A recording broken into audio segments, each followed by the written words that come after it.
हमारा विषय है कैसे हम शैतान पर जयवंत हो सकते हैं। अगर आप बाइबल को शुरुआत से पढ़े तो अगर आप कंकॉर्डेंस में शब्दानुक्रमणिका में देखा तो आप पाओगे शैतान का जिक्र किया ही नहीं जाता ज्यादातर बार पुराने नियम में। सिर्फ शुरुआत में, आरंभ में पहले दो किताब जो है बाइबल के हैं वो है अय्यूब और उत्पत्ति। और उसके बाद हम शैतान के बारे में वहां पढ़ते हैं बहुत संक्षिप्त में आरंभ में, उन पूरे किताबों में नहीं बल्कि शुरुआत में। पर फिर पूरे पुराने नियम में हम नहीं पाते कि किसी के साथ उसका आमना सामना होता है। थोड़ा उसका जिक्र किया गया है कि वो दाऊद को लुभाता है, और फिर और एक वर्णन है कि यहोशू और जकरिया पर वो दोष लगाता है। पर उसके अलावा व्यक्तिगत आमना सामना शैतान के साथ बिल्कुल शून्य था। अय्यूब की पुस्तक में भी नहीं। इकलौता व्यक्तिगत आमना सामना शैतान का एक मनुष्य के साथ वो है उत्पत्ति उसके 3 अध्याय में हवा के साथ, और उसके बाद कुछ नहीं। उसके बाद जब हम पढ़ते हैं वो है नए नियम में, जहां यीशु शैतान का सामना करता है आमने सामने। ऐसा क्यों? क्योंकि परमेश्वर कभी हमें अनुमति नहीं देता कि हमारे क्षमता से अधिक हमारी परीक्षा हो या हम प्रलोभित हो। और पुराने नियम के समय में जब शैतान हराया नहीं गया था,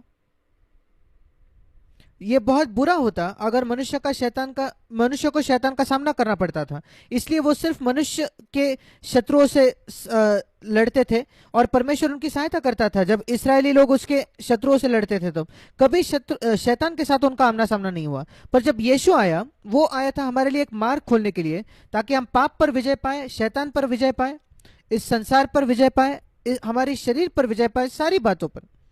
और इसलिए वो हमारा अग्रदूत है, अग्रगामी है, जो हमसे आगे गया है हमें यह दिखाने के लिए हम कैसे जिए जैसे परमेश्वर चाहता था कि मनुष्य जिए। कृपया इसे हर समय याद रखिए। जब परमेश्वर ने आदम को बनाया, उसने अपने स्वरूप में उसको बनाया। कोई भी स्वर्गदूत, जो लाखों करोड़ों स्वर्गदूत है, वो परमेश्वर के स्वरूप में नहीं बनाए गए थे। कोई भी स्वर्गदूत परमेश्वर के स्वभाव का समभागी नहीं हो सकता। ये एक बहुत बड़ा सौभाग्य है जो परमेश्वर ने मनुष्य को दिया है, जब उसने मनुष्य को अपने ही स्वरूप में बनाया, ताकि मनुष्य उसके परमेश्वर के अपने स्वभाव का समभागी बन सके।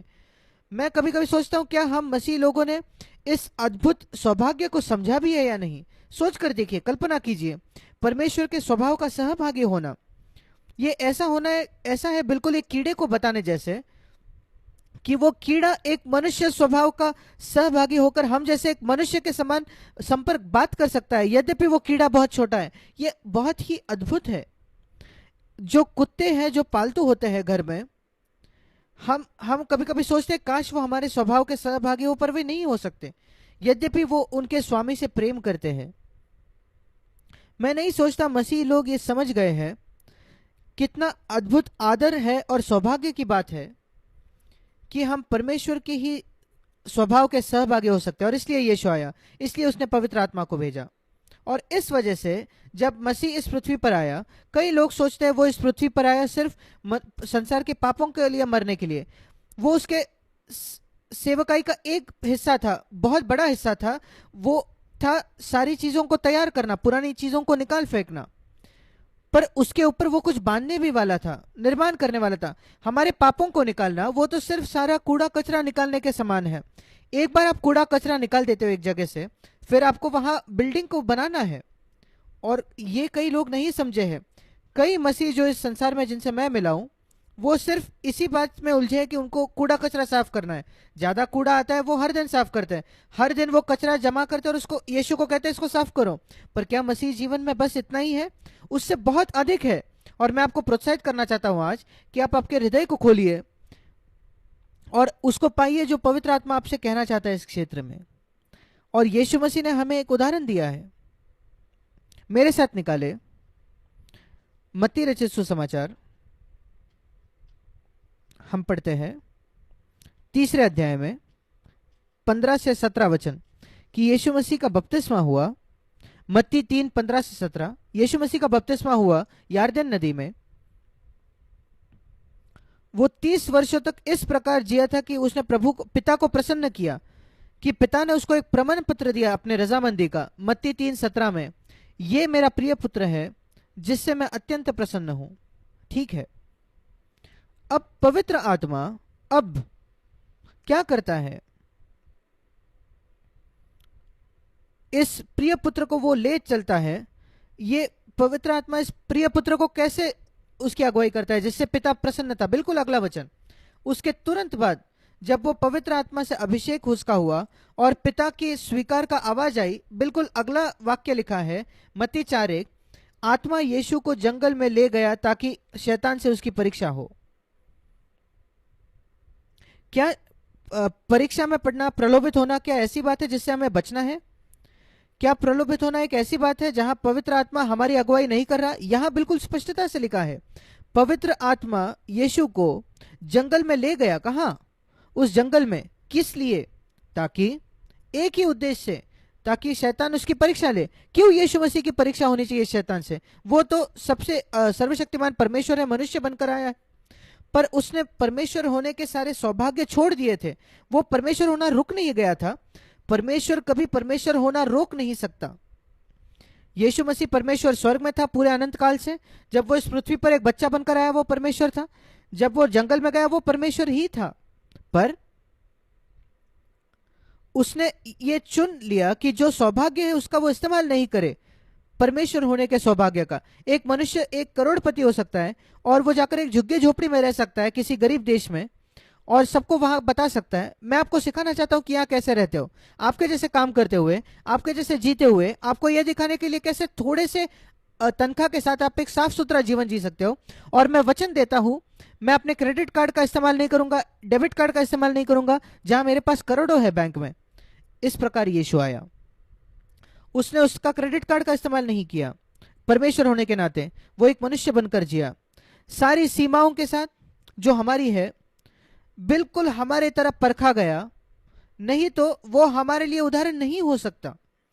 और इसलिए मसीह इस पृथ्वी पर आया ना केवल हमारे पापों के लिए मरने के लिए, वो तो सिर्फ जमीन को साफ करना हो गया, पर फिर हमें दिखाने के लिए कैसे परमेश्वर चाहता है कि मनुष्य जिए। और यही मसीह जगत इससे चूक गया है। पहला यूहन्ना 2:6 में बाइबल बताती है, जो कहता है कि मैं मसीह में बना रहता हूं, उसे चाहिए कि वो वैसा ही चले जैसे यीशु चलता था। और मैं बताना चाहता हूं, मैं 46 वर्षों से इसका प्रचार कर रहा हूं। हर एक मसीह को यह सुनना है। क्या आप कहते हो आप एक मसीही हो? फिर आपको क्या करना है? आपको स्वर्ग की तैयारी करनी है? नहीं, यीशु के जैसे चलना है इस पृथ्वी पर। और अगर आप ऐसा करने की कोशिश भी नहीं कर रही, आप मन फिराव भी नहीं कर रहे कि मैं ऐसा नहीं कर रहा, तो मेरे प्रिय भाई, मेरे बहन, मैं बहुत प्रेम से आपको बताना चाहता हूं, आप परमेश्वर के प्रति अनाज्ञाकारी हो और पिता को प्रसन्न नहीं कर रहे। परमेश्वर नहीं चाहता कि आप हर समय हारे हुए जियो शैतान से, हर समय पाप से हारे हुए जियो। वास्तविकता में तो वो ये भी नहीं चाहता कि आप एक बार भी पाप से हारे हुए रहो। आप नहीं चाहते कि शैतान से एक बार भी पराभूत आप रहो, हारे हुए आप रहो। वो चाहते हैं शैतान के ऊपर आप हर समय जयवंत हो। मैं बहुत दुखी हूं कि मेरे नए जन्म के बाद, मेरा 62 वर्ष पहले नया जन्म हुआ, जो लोगों ने मुझे सिखाया, मैं अच्छे संगति में था नए जन्म पाए हुए मसीहों के बीच में, पर उन्हें मुझे कभी नहीं सिखाया कि परमेश्वर चाहता है कि मैं एक जयवंत बनूं। उन्होंने कभी मुझे नहीं सिखाया जो प्रकाशित वाक्य 3:21 में लिखा है, जो जयवंत होगा वो सारी चीजों का उत्तराधिकारी बनेगा। जो जयवंत होता है जैसे मैं जयवंत हुआ, प्रकाशित वाक्य 3:21, वो मेरे सिंहासन पर बैठेगा मेरे साथ। और प्रकाशित वाक्य में जयवंत होने के विषय में कई बार लिखा है। परमेश्वर चाहता है कि हम जयवंत बने। और मैं आप में से हर एक को बताना चाहता हूं जो सुन रहा है, परमेश्वर चाहता है कि आप जो मसीह हो, अगर आपका नया जन्म नहीं हुआ है तो सबसे पहले अपने पापों से मन फिराइए और मसीह को अपना उद्धारकर्ता और प्रभु के तौर पर स्वीकार करें, और फिर कहे प्रभु मुझे पवित्र आत्मा से भर दे।